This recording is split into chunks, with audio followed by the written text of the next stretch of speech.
Good morning, everyone, and welcome back to another Supercoach Insider podcast.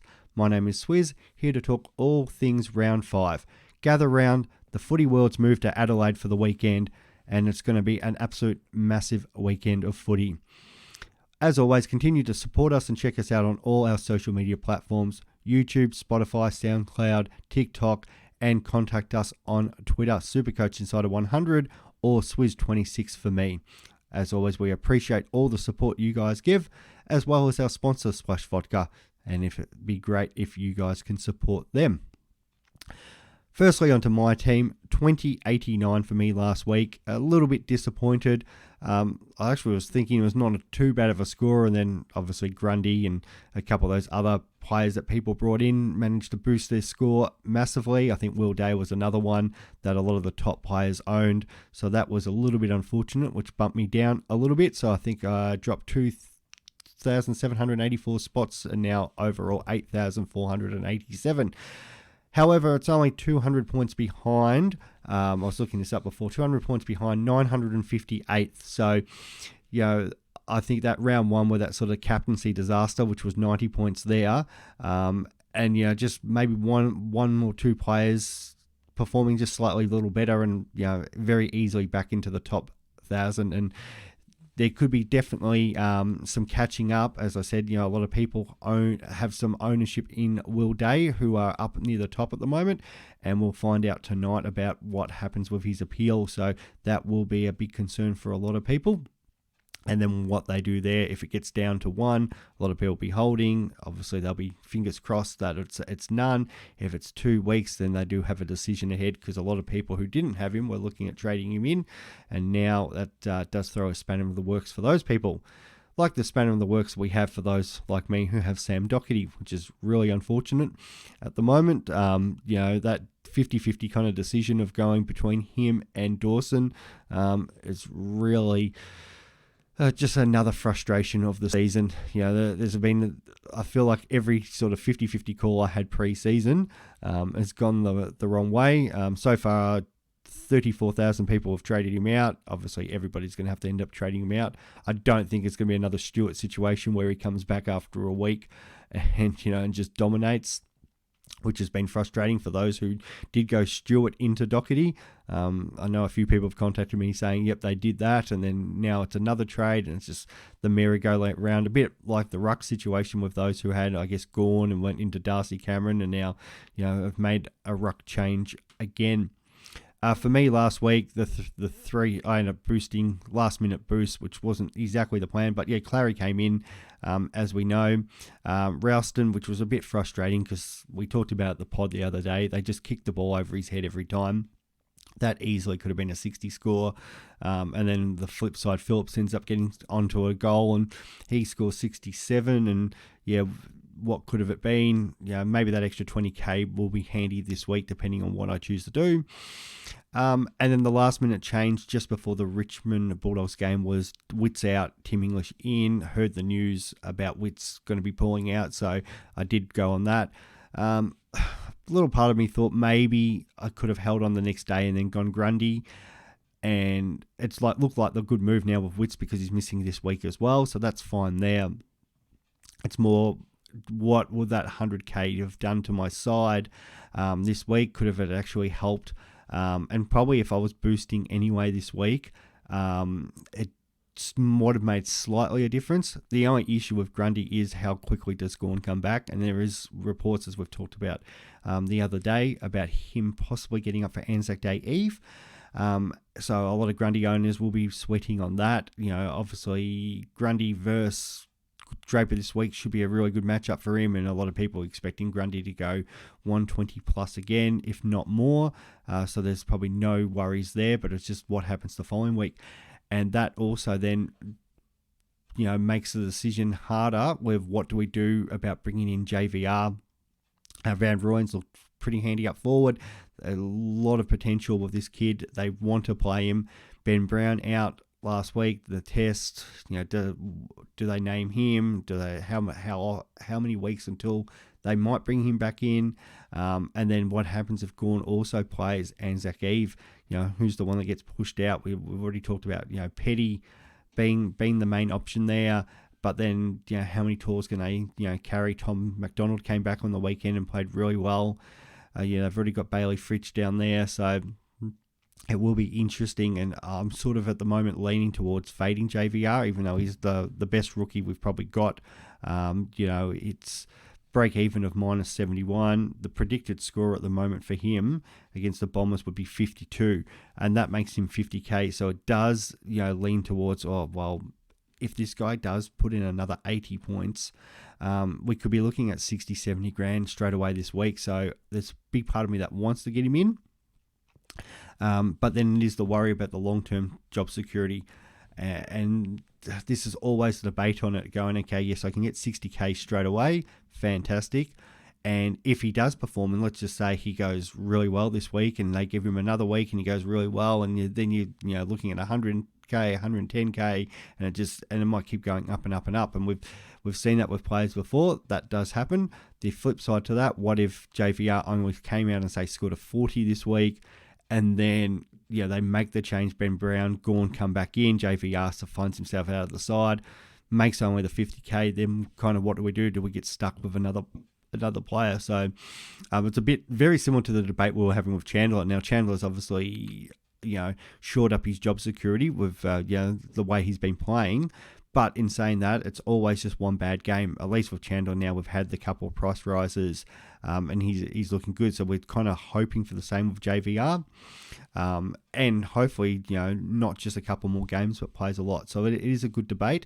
A lot of people are talking about who can I trade out for him to, and that is the struggle, because you don't necessarily want to trade out either somebody who hasn't made cash or, depending on what your other trade plans are this week, you might need a certain amount of cash to get in one of those premiums you're looking at. So first thing for me, the easy one is Doherty. So I'm currently got 146,000k in the bank. So for me, it's Sam Doherty goes out, and in comes the guy that scored 173 points last week that I really wanted to start with anyway, but didn't, is Jordan Dawson. Tom Stewart is the obvious other option. A few people looking at Sard. At least Sard's break evens, I think 115 off the top of my head. So it's around about what he's averaging anyway. And I'll double check that for our viewers at home. But yeah, he's they're all solid options, but it's just because of the break evens at the moment for Dawson, and definitely the break even of Stewart. So Dawson with that break even of 67, it's it's kind of a now or never for him. He could potentially go back to scoring about 100, 110, which we know that's definitely a possibility. The issue is how do you get him in after this price rise? So if he scores 120, he's going up 27k or roughly about that. How do you get in a defender at 645 then? And then if he actually scores even higher, let's just say he has another blinder, you're just completely priced out of him.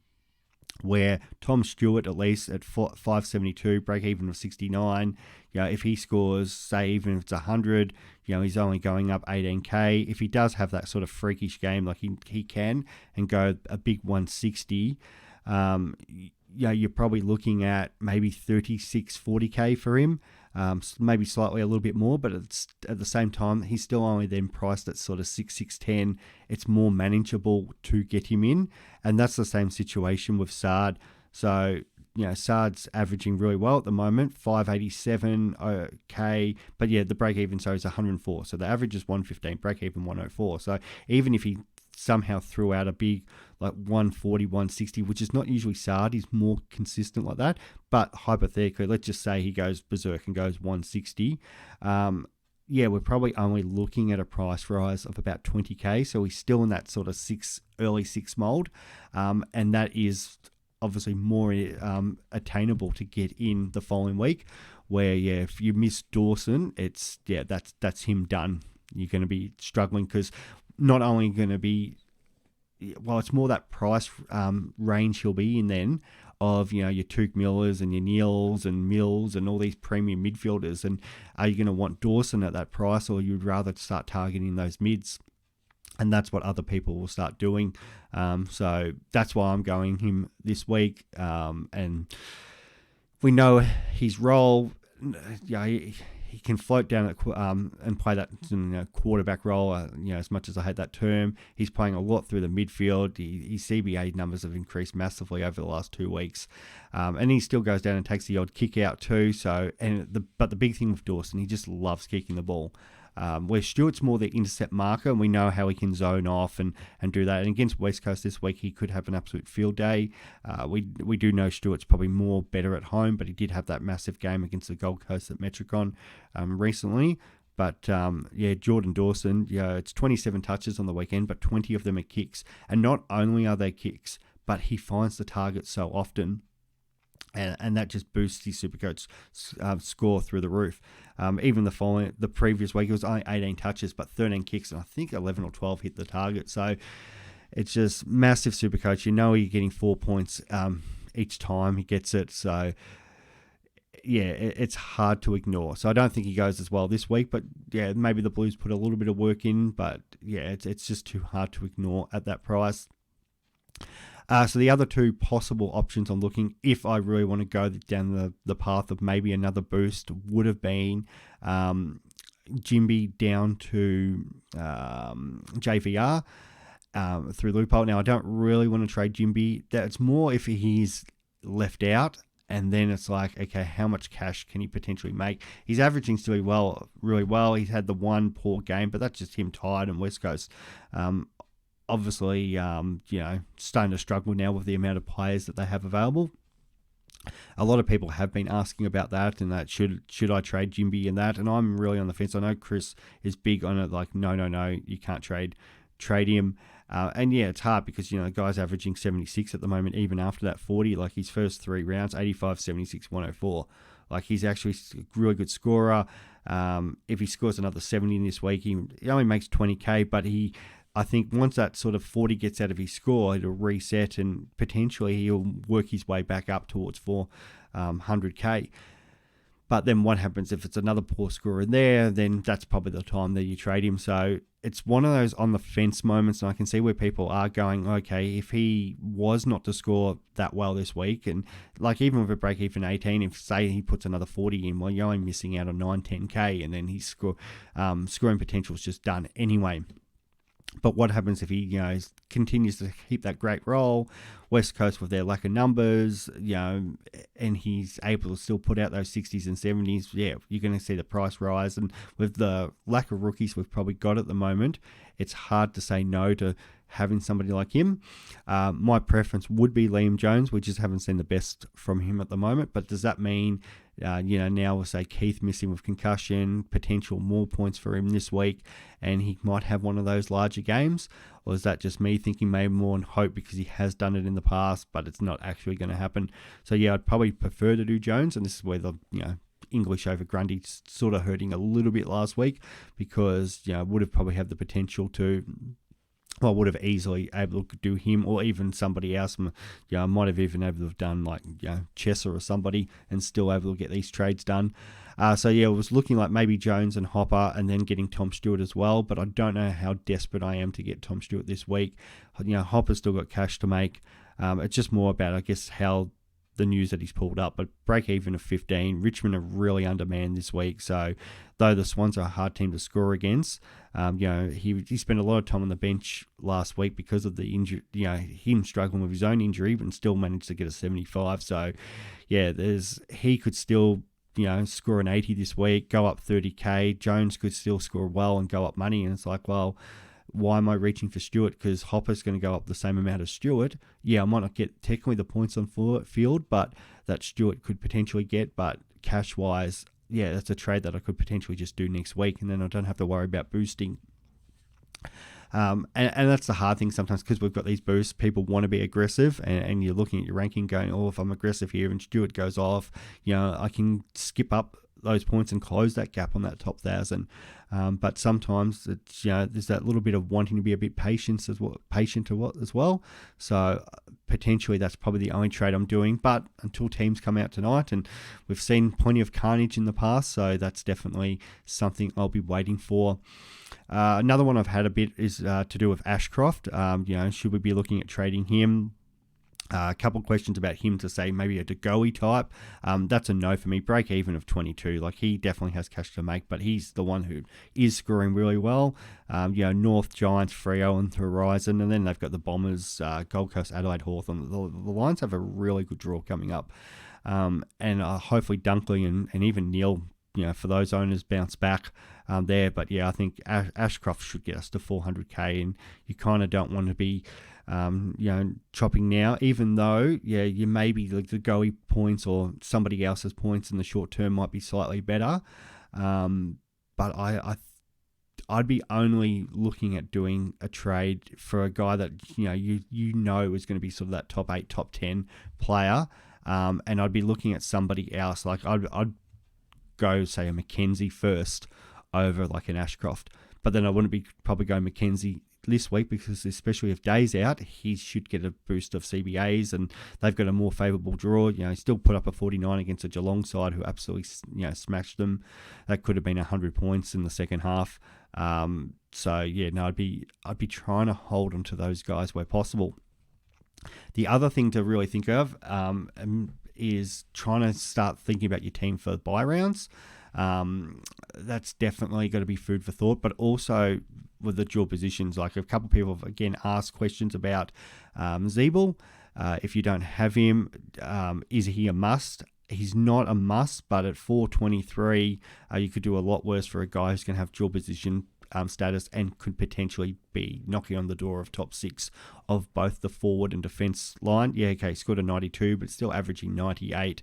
The role's not going away there. So, and it just, those people who are going to end up, or who already have him, are going to be able to, swing him around with Sheasel or potentially other players. Like, we're still hopeful that Himmelberg will get, go back to defence when Cadman comes in, or the Giants sort of change up their team.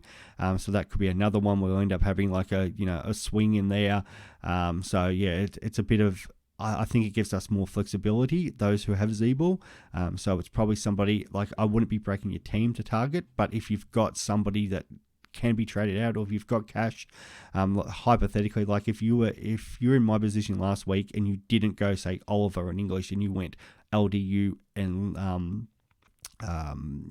Grundy, and that would have given me an extra 250k, so I'd be sitting at 400k right now. So that would have been a move I could have done with, say, a Chesser or an Oscar Baker, or maybe even go aggressive on a Davey. If you're in that position, then fine. You've got money up your sleeve then, and if you don't have Zeeble, I'd probably be getting him then. Other guys, and that's where like the most trade out players this week, like you're looking at your Joneses, your Davies, McKenzies. People are trying to look Chessers.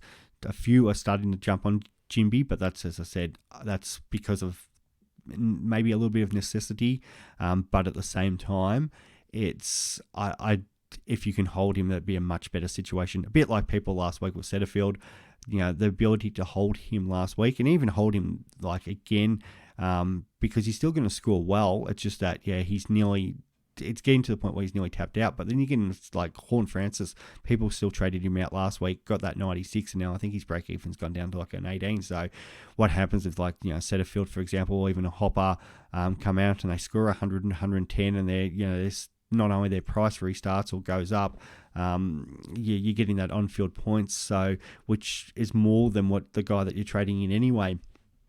And like everything, there's all risk with this. So, it's some good food for thought.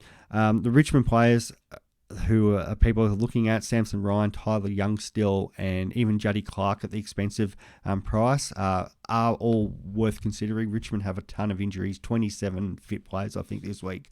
The only problem is I think they'll get beaten fairly handsomely by the Swans. Swans have got their own problems with their backline too, but I think, the old gamble responsibly, but $1.52 I think the Swans are at the moment.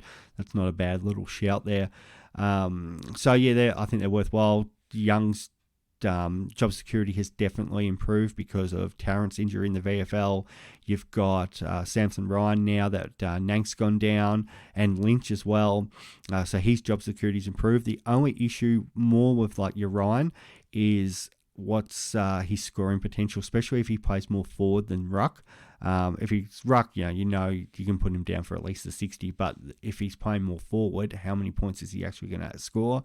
Tyler Young, got the 60 last week.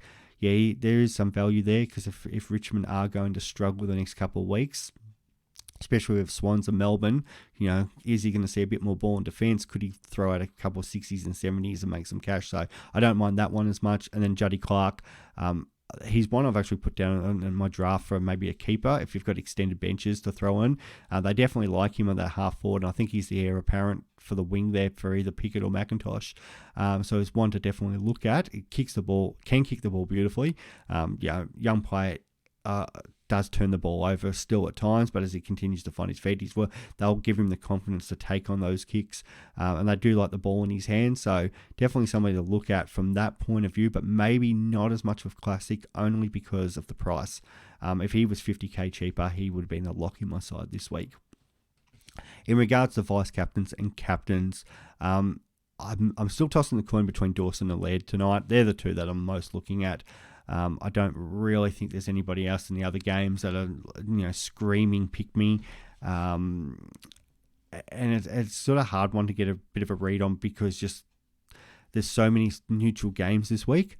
If you still had Darcy, he would be a good shout as a vice captain this week against Moyes with Wits out. So that's one I'd definitely consider. If you were, like I say, a Mills owner, the only problem is maybe Mills probably could potentially go spend some time down a halfback this week, but then does that help increase his scoring? So one to consider there. And if you in the Brisbane North game, if you do have Neil, I'd be jumping all over him as the VC this week. But I really want and more confident with Clary as captain, so that limits my my moves there. Madden and even Chesser, a lot of people have them as loopholes, so there's no issues there if you want to go a later game.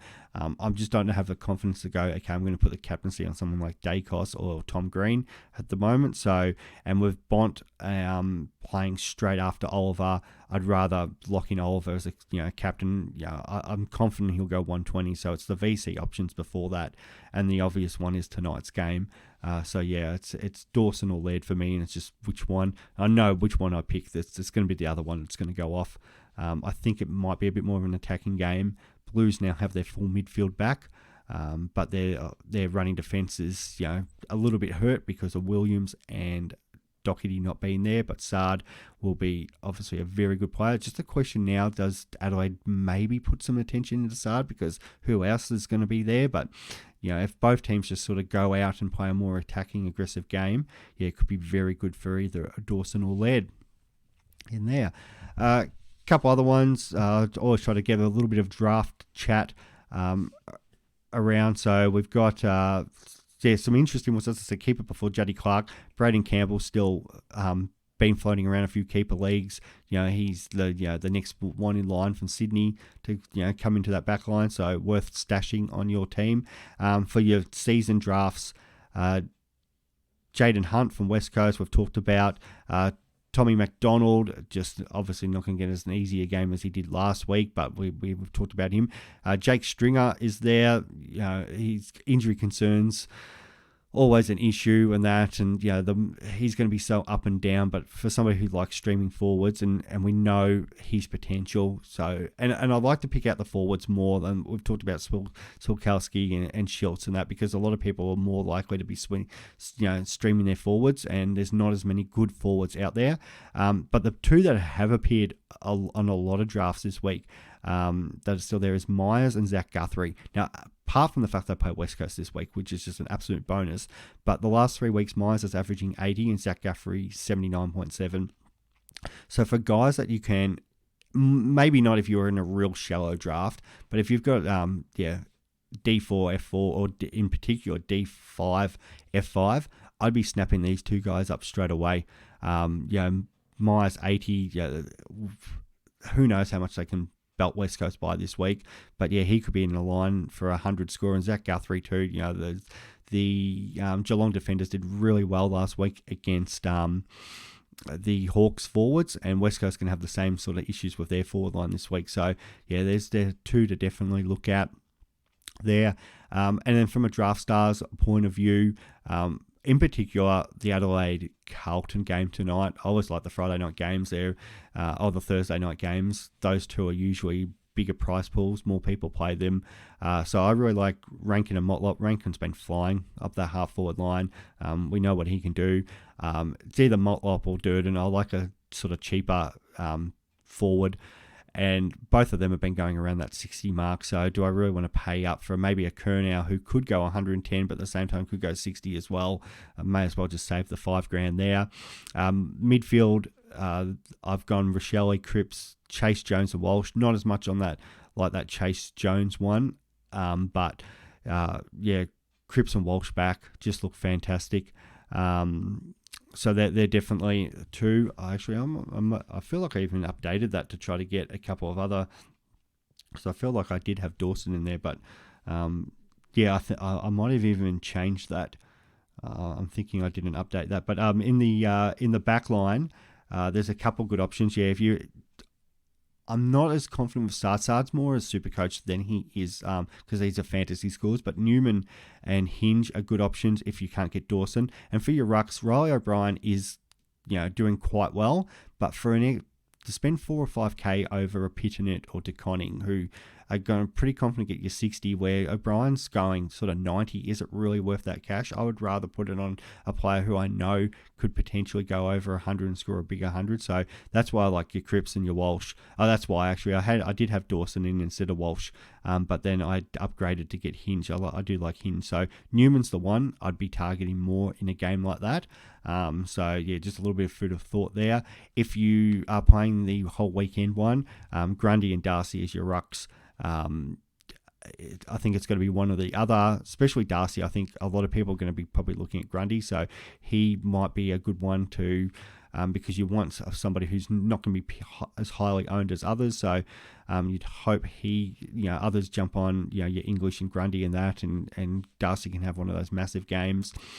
Cats forwards, Cats defenders. I think you can pick up to 5 players from one team. So I'm going to be absolutely loading up on Geelong. A little bit of food for thought too, with say Brisbane versus North. So that's the Mount Barker game. So Adelaide Hills ground size is 160 to 141.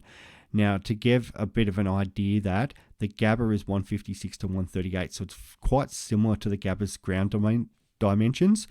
So that will suit Brisbane to an absolute T. Marvel's 160 to 129, so it's a little bit narrower. Marvel, where Adelaide Hills or Mount Barker, whatever name you want to give it, is that little bit wider. So I think that will suit Brisbane. So your Charlie Camerons, your Rainers, again, have a look at them in those sort of games if draft stars, or into your Supercoach drafts if they're floating around, or it might be even just another Lions player that's sort of named in a good role.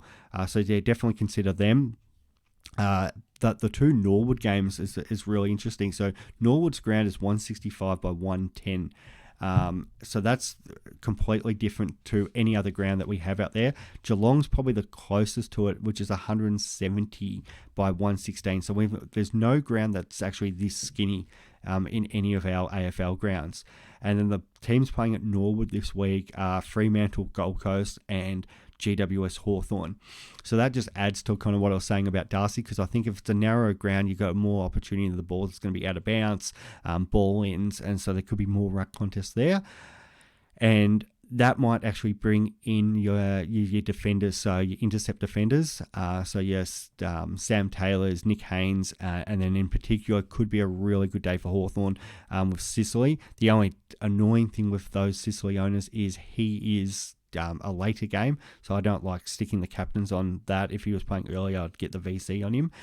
But if you're looking maybe for an alternative, Luke Ryan this week, or if you're a Luke Ryan owner, that could be a great one either for VC or chucking your draft stars, or even if you're in draft and you have to have a VC or a captain, he's one particular I might be looking at because of that narrow ground. The ball's got to go more direct, and they can actually take a lot more intercept marks. You don't get the sort of zone like you would at, say, the G with the fatter ground and that, where they can sort of chip the ball sideways. But yeah, teams have to then go direct, and yeah, that's where you see the more intercept marks, and the players who are just so good at it can just keep doing it all day, especially if the opposition has a really weak forward line. So that's a little bit of different thought there, a bit of sort of inside knowledge about sort of the grounds, and something to consider if you are playing any of those different competitions. As always, continue to check out our channels. The big one today, if you're not doing anything, is 4 p.m. at Crown at the pub there. Myself, Heath Shaw, Dan Batten, both from the Supercoach guys, among a few others, will be down doing a panel just to kick off, gather around and do, just chat footy. We're sticking around afterwards to have a bit of a chat as well. So if you're not doing anything, or if you're in the area, definitely jump down that. If you can't, the Supercoach or the Herald Sun site should be doing some sort of stream of that too. So definitely check that out. Chris and Ben have also put out their teams. So yeah, to have a look at them, or if not, if it's getting to later, just shoot us a tweet or DM us, and we'll try to get to your questions. I'll try to put something out tomorrow morning regarding all the team announcements tonight. So, but yeah, Adelaide Carlton, make sure you get those locks on. And that's one I have forgot to say. Cowan, especially if you've got Chesser or Constable, we know Chesser's definitely out. Put the emergency on him. Get a good look at him. Hopefully he scores well, and we can take his score, and then that will able to change some of the decisions we make tonight. Apart from that, have a good weekend. Enjoy Gather Round, and we will talk soon. Bye.